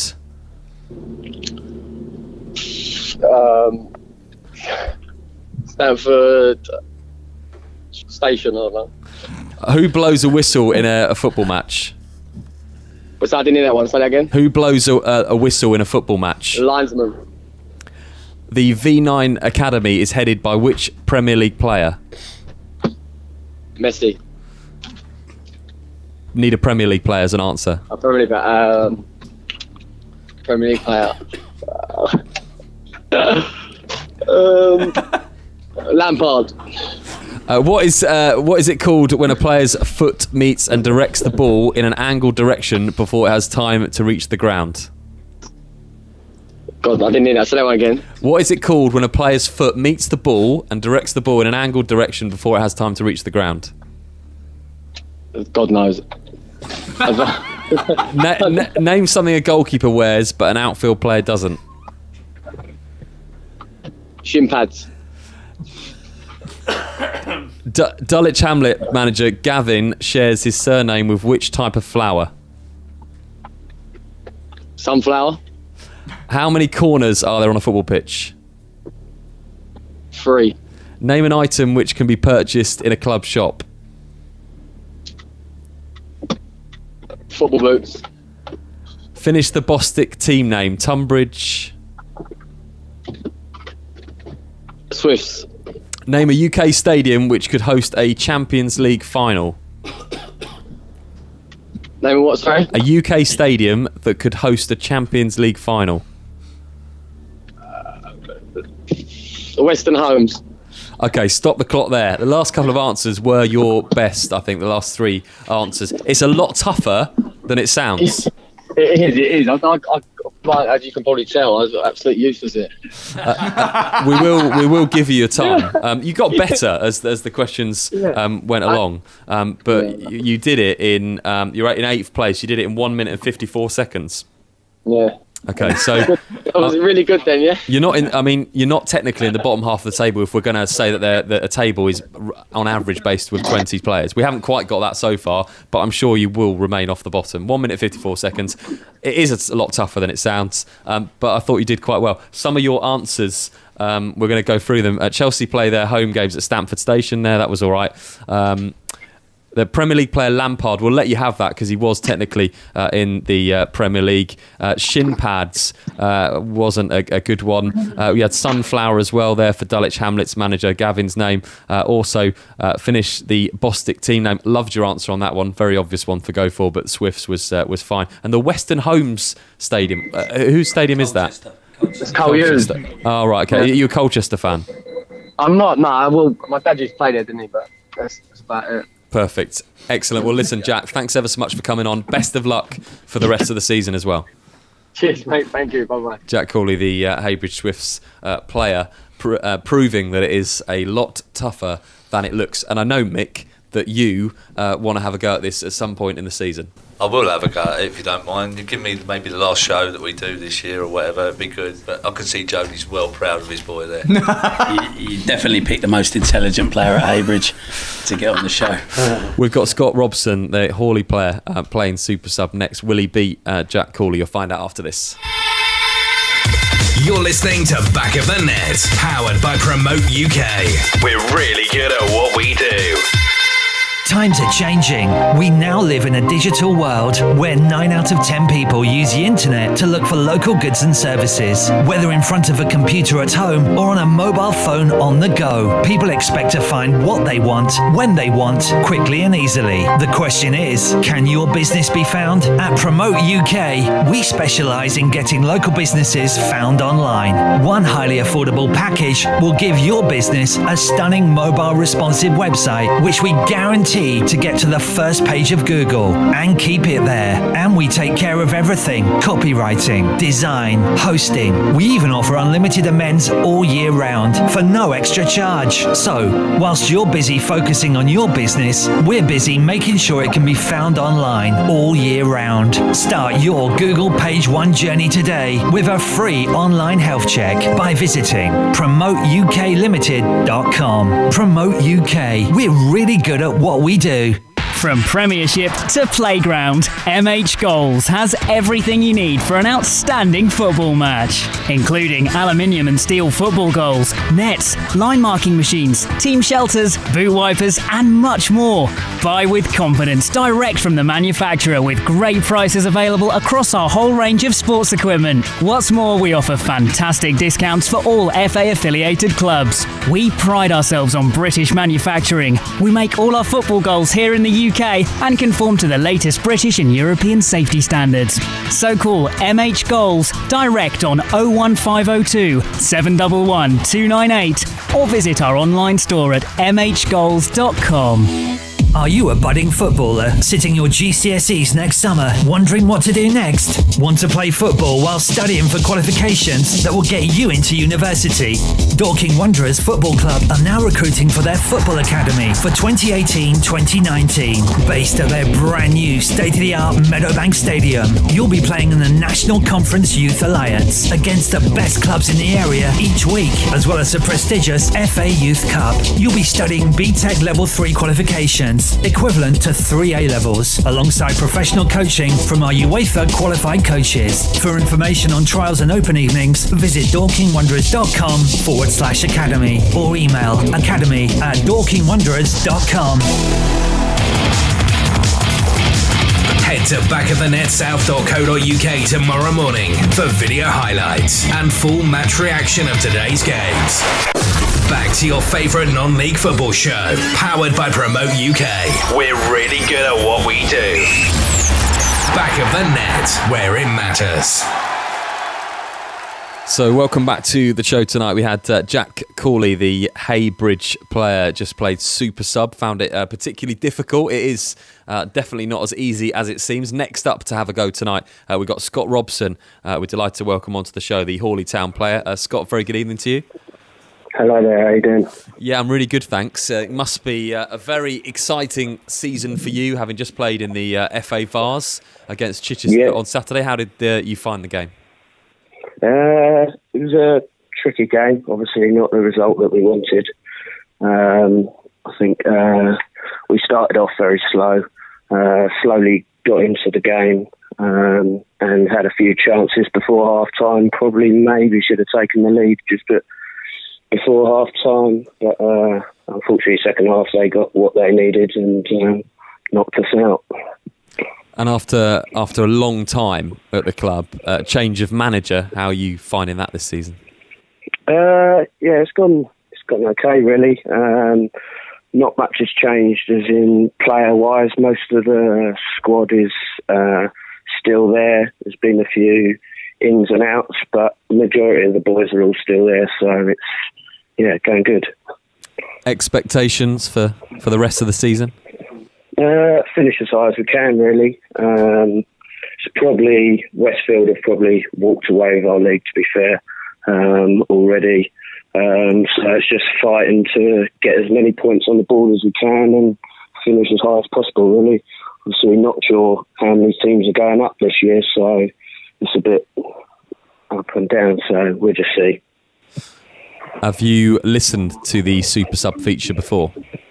I've heard it briefly, yeah. You know what to expect. We're going to ask you 10 questions, and all you've got to do is give an answer that's not correct. So it sounds fairly easy, but actually in practice, as Jack has just found out, the Haybridge Swiss player, it's not quite as easy as it sounds. If you want to go top of the leaderboard tonight, then you need to beat 50 seconds when we start the clock. And if you want to beat Jack, then you've got to beat, 1 minute and 50 seconds, 1 minute and 56 seconds. So you could be tonight's winner anyway. Right, we're going to start the clock now. Chelsea play their home fixtures at Stamford Lane. Who blows a whistle in a football match? Linesman. The V9 Academy is headed by which Premier League player? Harry Kane. What is it called when a player's foot meets and directs the ball in an angled direction before it has time to reach the ground? Cross turn. Name something a goalkeeper wears but an outfield player doesn't. Elbow pads. Dulwich Hamlet manager Gavin shares his surname with which type of flower? Roses. Need another answer. Sunflower. How many corners are there on a football pitch? 2. Name an item which can be purchased in a club shop. Lemons. Finish the Bostik team name. Tunbridge. Wings. Name a UK stadium which could host a Champions League final. Griffin Park. And stop the clock right there. That was a really good effort, you know. I've got a feeling you're going to have done really well on the time. So you seem to breeze through that and not find it very hard at all. I don't know. We're gonna go through some of your answers now. First of all, Chelsea play the home fixtures at Stamford Lane. That's a good one. Who blows the whistle in a football match? You went for Lino. Harry Kane for the V9 Academy. You also had a Cruyff turn. I thought that was pretty good as well, putting in a Cruyff turn there. Elbow pads for a goalkeeper. Sunflower, which strangely enough was the same answer that Jack gave us. Name an item which can be purchased in a club shop. I don't know of any club shop that you can buy lemons, but maybe for any chairman out there, that might be a new idea in your club shop. And Griffin Park, which is the home of Brentford, of course, who have got getting a new ground, I think, soon. So you did it in 1 minute and 6 seconds, which puts you in joint 6th position out of 8 players. So it's not too bad. No. It felt like you did it a lot faster than that, but it was 1 minute and 6 seconds. I think you were putting a lot of thought into your answers. Yeah. Scott, thank you ever so much for coming on the show. Best of luck for the rest of the season. Andrew, keep it up, guys. Scott Robson, the Hawley Town player, fresh from their game in the FA Vars against Chichester on Saturday. Right, James, we've got many games going across the league, so have we got any goals so far?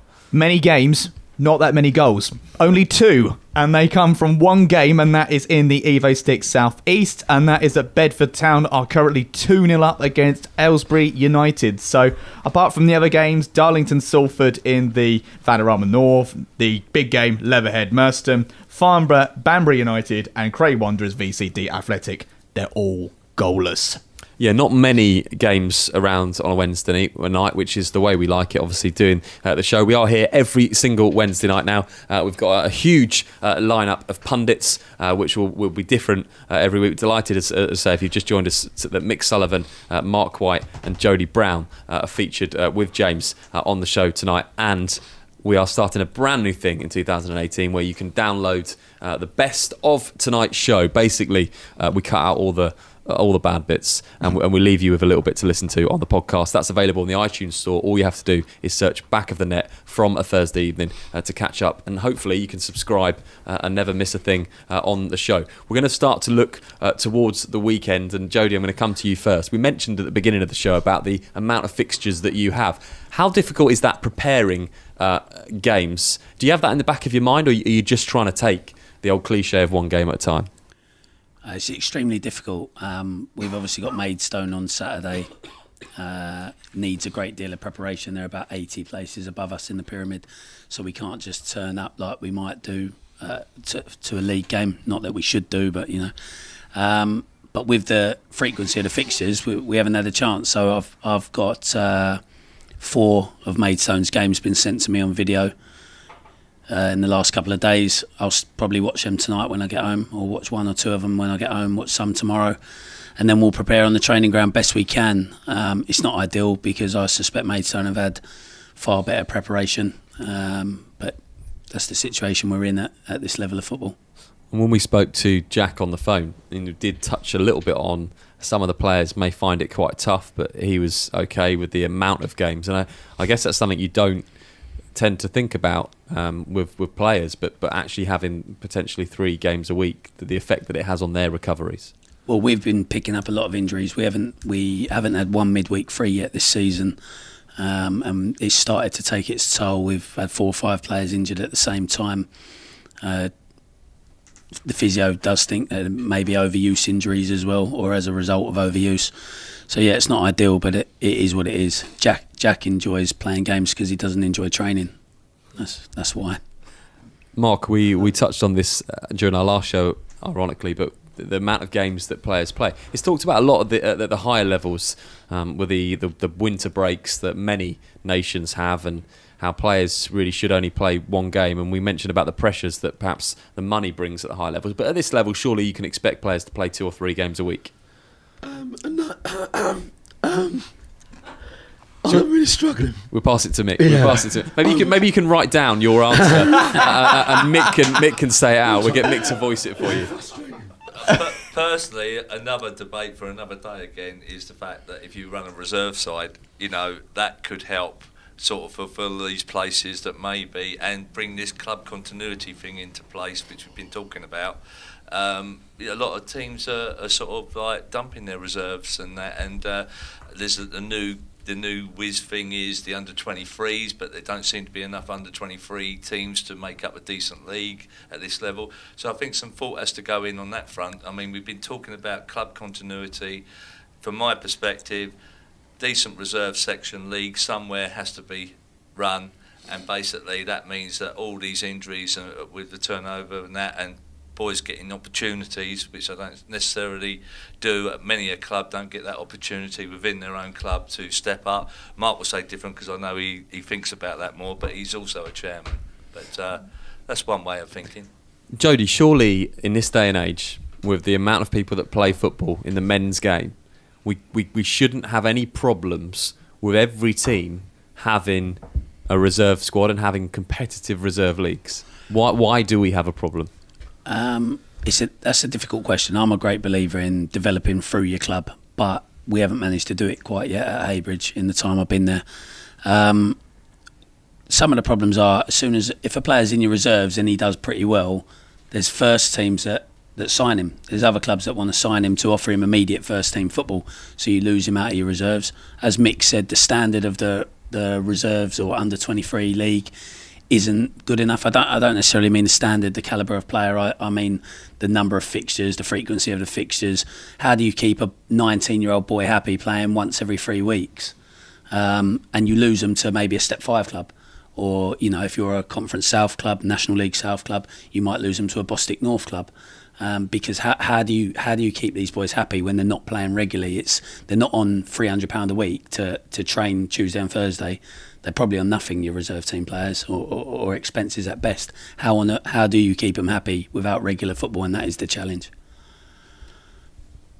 I think Mark should answer this, because he's got a cracking set-up. His reserve set-up, he's in the senior league, and that helps him immensely. And I'm wondering whether there could be some thought put into a process of a reserve league being part of the pyramid as such, or ingress some way, so it is a competitive league rather than just a sort of like, I'll go down to the reserves and have 2 or 3 games per week, and it just doesn't mean enough to him. But definitely, I think Mark, and I don't give him a lot of plaudits, but I've got to give him the plaudits. He saw the foresight to get his reserve into the Div. Is it Div 1 combined counties? Are they in? Are they in that?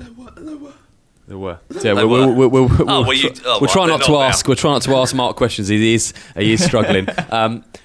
Jody, that's a good point that Mick makes, and you can regionalise this as well. So the likes of Woking, from probably the National League downwards, there are teams around any area, this area, and perhaps as well where you are, where you could regionalise it from the national down, even to teams in the combined counties leagues. And how hard can it be to produce where you could have quite competitive football, and if you were a reserve player, you might not mind playing against the national side reserves? Yeah, 100%. We actually tried to, as part of our model going forward, we tried to get our reserves into what is called a furlough none Division 1, so it's the Eastern Counties Division 1, but we failed. For whatever reason, I wasn't involved in the application, but we didn't get into it, and that's been a bit of a stumbling block. And I know it's frustrating for our reserve team manager when he gets a couple of good young players coming through. They get picked off by local Step 5 clubs, and the better your first team's doing, the less flow there is between the two teams. Unfortunately, we'd all like the perfect world where you're taking boys through all the time, but if you've won 10 out of your last 11, why are you going to take people out of reserves? It's unfortunately how it is, and the biggest stumbling block is giving them regular football at a competitive standard. Otherwise, they'll leave your club. Slightly related to this subject, we went to a game a couple of weeks ago, and one of the teams could only name 3 subs, which I always find mind-blowing. From and I know that people will say it's a point to the chairman if you're in the Premier League or the Championship, but how you can only name 3 substitutes when you have an under-18s, under-17s, even if you're not going to bring those players on. I do not understand for the life of me why clubs would only ever travel with a certain amount of players. I have been told before it may be down to them having jobs and commitments and different things. I think another problem you have at Bostik level is the various registration forms. We'd never do that, only name 3. We'd bring 17-year-olds along and stuff like that, and if we were winning, we'd definitely throw them on. If we were out of the game completely, we'd definitely throw them on. It's just a great opportunity for them to taste it. But sometimes you get hit with this situation where you've got an 18-year-old and he hasn't actually signed a senior form, and you want to call him up on Saturday morning and bring him into the squad, and you can't. I think that's a nonsense, really. I think, to be honest, you should sign for your football club, and you sign for your football club. I don't like this. You've got to sign an under-18 form, you've got to sign a reserves form, you've got to sign a first-team form, because it's an unneeded block which deters against development. We'll talk a little bit more about this, and we're going to preview fixtures across non-league at the weekend and hope that Marc White can get some of his voice back for the last 20 minutes of the show. We'll be back after this. You're listening to Back of the Net, powered by Promote UK. We're really good at what we do.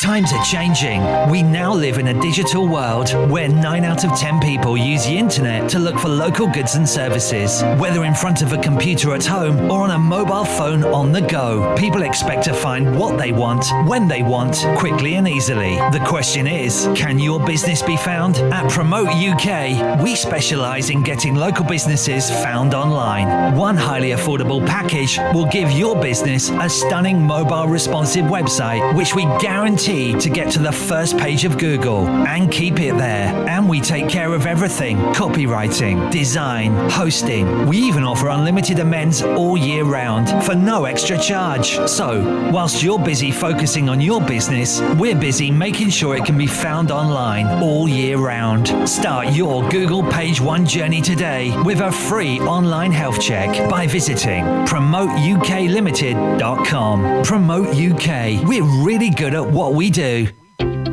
Are you looking for a little bit more than a good meal at a pub? The Half Moon is a hidden gem located in the picturesque village of Charlwood on the Surrey-Sussex borders. Proud of old traditions, this old English pub offers tasty fresh food with locally sourced ingredients, comfortable dining and traditional bar area, as well as a lovely garden for your enjoyment. Evening with friends or lunch with family, whatever the occasion, you can expect our friendly and welcoming staff to help. Half Moon Charlwood. Check out our Facebook page for upcoming events and live music. Need to refuel? Whether you're heading home or away, get ahead of the game and refuel at Dorking Service Centre. Dorking's local retailer of quality BP fuel, Costa coffee and food to go. Find us at the traffic lights close to Dorking Halls or at dorkingservicecentre.com.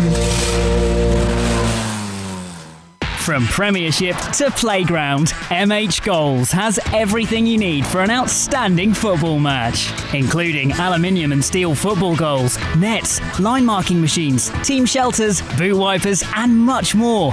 Buy with confidence direct from the manufacturer with great prices available across our whole range of sports equipment. What's more, we offer fantastic discounts for all FA affiliated clubs. We pride ourselves on British manufacturing. We make all our football goals here in the UK and conform to the latest British and European safety standards.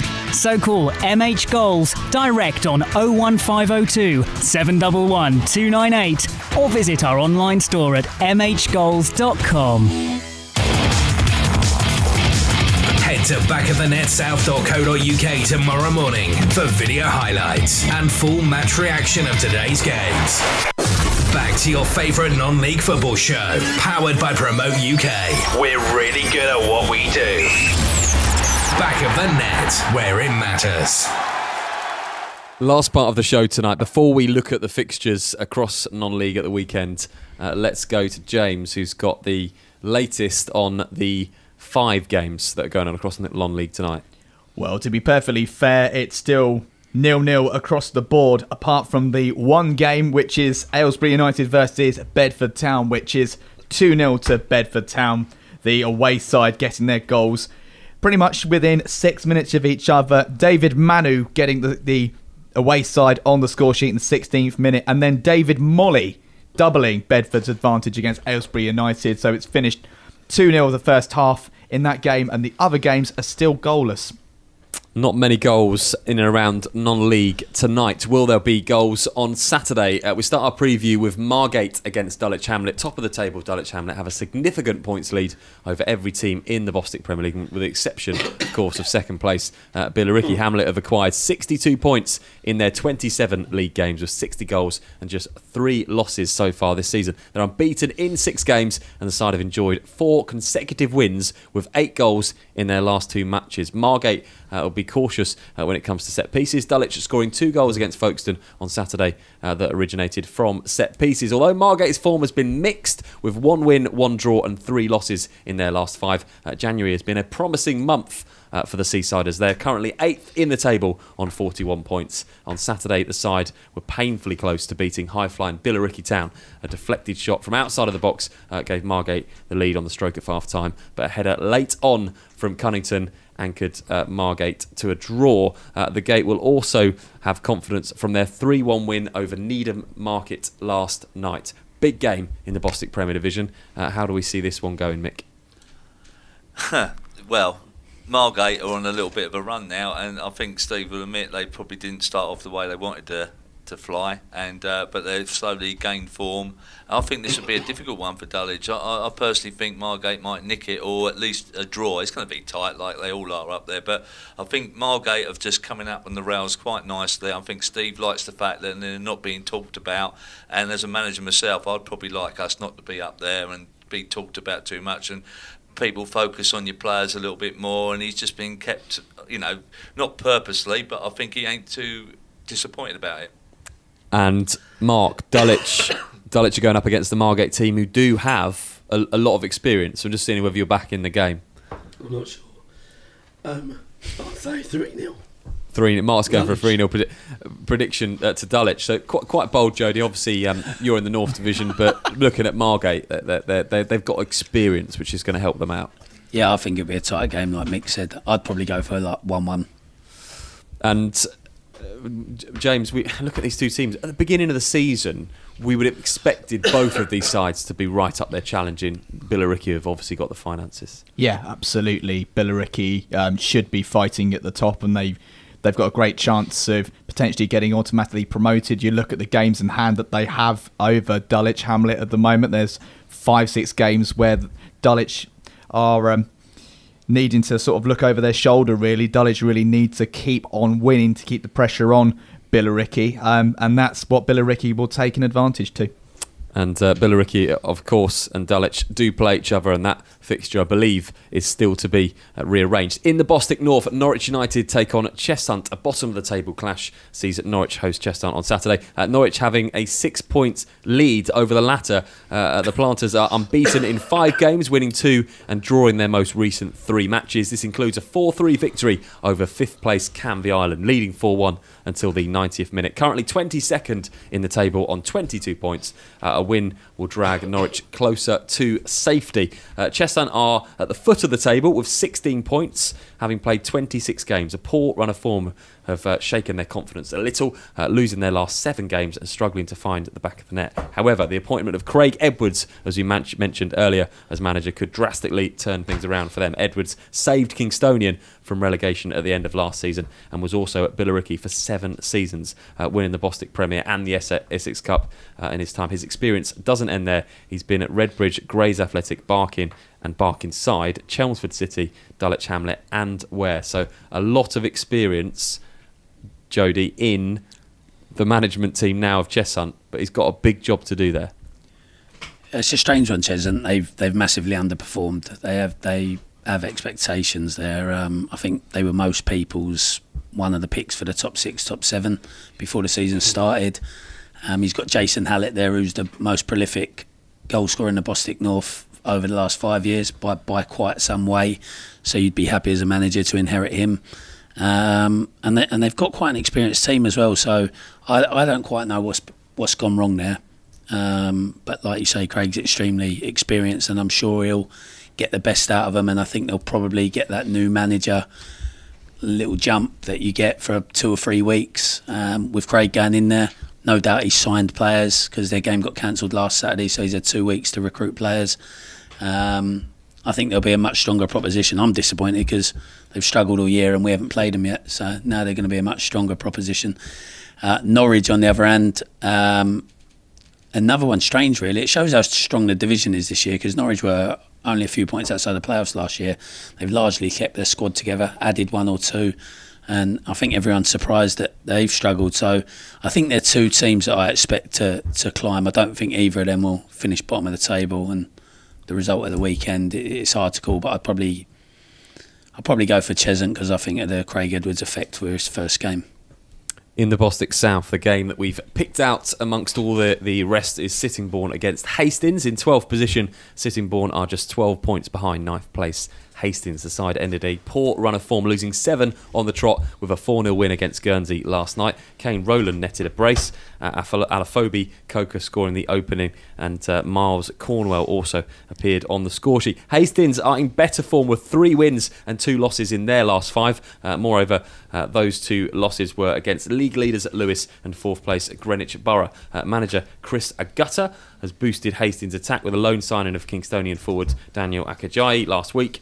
Daniel scored the initial equaliser for Hastings against Greenwich on Saturday, but of course they ended up losing 5-2. Sittingbourne have been one of the surprise packages this season, and we've seen Hastings, Mick, have changed their manager and suddenly had a bit of a change of heart, it seems, of their budget.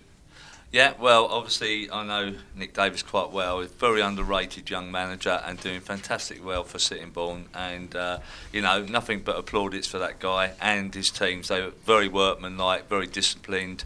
And that's why they've ground out results, and they had some really good results against Bostik Prem sides in maybe the cup competitions this year. And then you move on to Hastings, big club, decided to cut their budget, bring in 2 younger guys, Lina Gutter and Steve Salas, who's his assistant manager I know quite well, and they decided to go with a lot of youth and enthusiasm and see if they can blood them and cut their cloth accordingly. And you know, they've picked up some results. I reckon that could be a draw, that one, personally, with 2 young sides battling for it. Yeah, I reckon a 1-1 draw. In the National League, Woking take on Tranmere Rovers. 14th in the table. Woking are on a bad run of form. The side won their last league game on the 21st of November against Ebbsfleet United. The Cardinals have lost 3 and drawn 2 of their last 5. However, the side were close to ending this winless run on Saturday as they drew 4-4 against Maidstone United, losing 4-2 at half-time. They'd probably see that as a good result. January signing Johnny Edwards could make a difference on Saturday, joining Woking on loan from Hull City. Nonetheless, the striker has had a spell at Accrington Stanley so far this season. Tranmere are in 8th in the table, dropping out of the playoff spots following their draw at Barrow on Saturday. The side will be pleased with a point, though, as James Norwood equalised in the 3rd minute of injury time for the visitors. Tranmere have won 3 of their last 5, losing 1 and then drawing on Saturday. The side have also been active with transfers. AFC filed goalkeeper Reece Taylor joining on loan until the end of the season.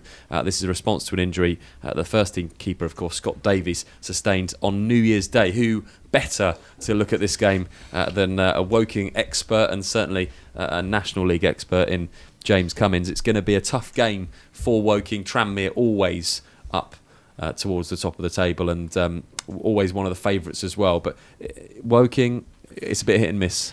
It has been very hit and miss of Woking so far. Like you said, the last win was in November for Woking, and you just have to look at the form table at the moment for the National League. Tranmere are second to top. They've got 13 points from their last 6. Woking 2 from their last 6, and it's not been a great run of form. It just seems to have stopped for Woking ever since the FA Cup run came to an end against Peterborough. Like I said before, Anthony's working with a brand new squad. It's a very young squad as well that he has to work with. Tranmere have been in this league and they've always been one of the favourites, or one of the expected favourites to be towards the top half of the table. The only positive I can see at the moment with Woking in their current form is being at home. They do seem to pull something out of the bag when they always play at Kingfield, but I think the game against Tranmere, I think the away side are going to be a bit too strong for them, unfortunately, with their current run of form. So it's going to be against the grain for me, but I'm going to see potentially a 2-0 win for Tranmere. In the Evo Stick League, the last fixture that we picked out for you tonight is Grantham Town against Farsley Celtic. Grantham are currently second in the Evo Stick Premier Division with 48 points, but a minor slip-up could be very costly to their position. The side are 8 points behind leaders Altrincham, but just 1 point ahead of third-placed Warrington, 2 ahead of fourth place Workington, and 3 ahead of 5th and 6th Shore Lane and Ashton United. It's very close in that division. The Gingerbreads, as they're known, are on decent form, however, winning 3 of their last 5, drawing 1 and losing 1-0 to Buxton. Farsley are 8th in the league, 5 points behind Grantham, having played 1 extra game. The side's form is very mixed, to say the least, with 2 wins, 2 losses and 1 draw in their last 5. And they most recently lost 1-0 to league leaders Altrincham, but secured an important 4-2 win against Shore Lane on New Year's Day to maintain their position. So that one will be interesting to see how it goes in the Evo Stick League. I'm going to go to James Cummins now, because, James, you're keeping tabs on all the games tonight for us.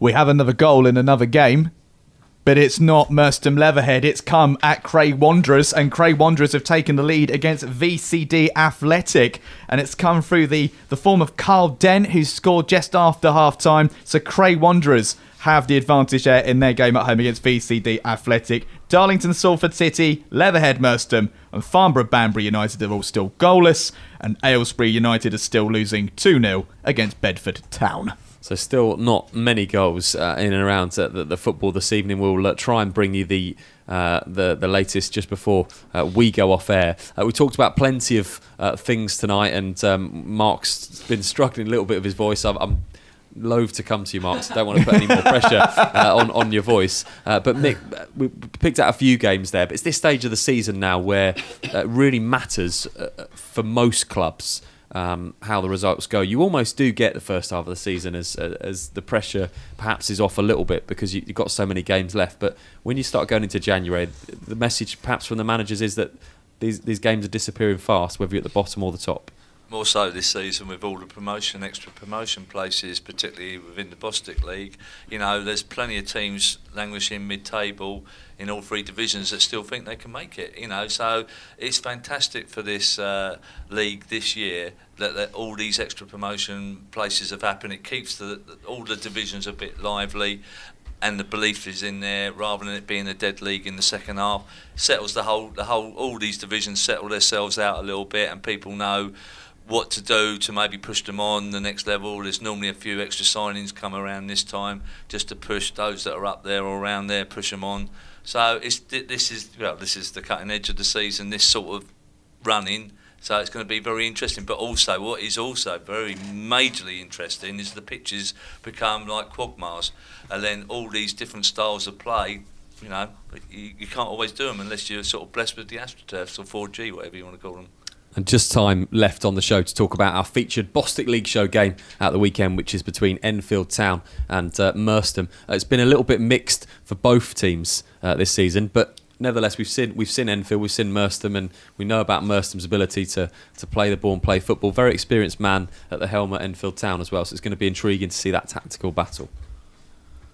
Yeah, definitely. I mean, obviously, it'd be very interesting for Merstham tonight what result they might get against Leatherhead before they go into that Enfield. Obviously, I interviewed Andy Leese on Tuesday, and Andy Leese was spitting feathers. He weren't a happy bunny, and basically, I know that Enfield are going to have a rocket up their backside, and Merstham need to be going there mega aware that he wants that a wrong put right. What happened against Kingstonian Tuesday? James is frantically waving his arms. We've got 30 seconds, James, for you to tell us the latest scores.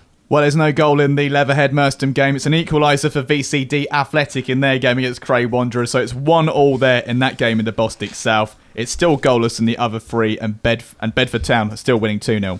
So don't forget, the Bostic League show on Saturday, as we mentioned, comes from Enfield Town as they take on Merstham in the Premier Division. Full highlights of that game on Sunday morning, plus lots of other goals from around the Premier Division from 10 o'clock Sunday morning. Also, we mentioned tonight, if you've missed any of the show, we'll have our brand new podcast on the iTunes Store. All you got to do from tomorrow evening is just search Back of the Net on the iTunes Store and click subscribe, because we'll be bringing you a podcast each and every week right the way through to the end of the year. My thanks to James Cummins, to Jody Brown making his debut tonight, Marc White and Mick Sullivan. Thank you ever so much for listening, and we'll see you again same time next week. For all the best coverage from across the Bostik Leagues, visit backofthenetsouth.co.uk.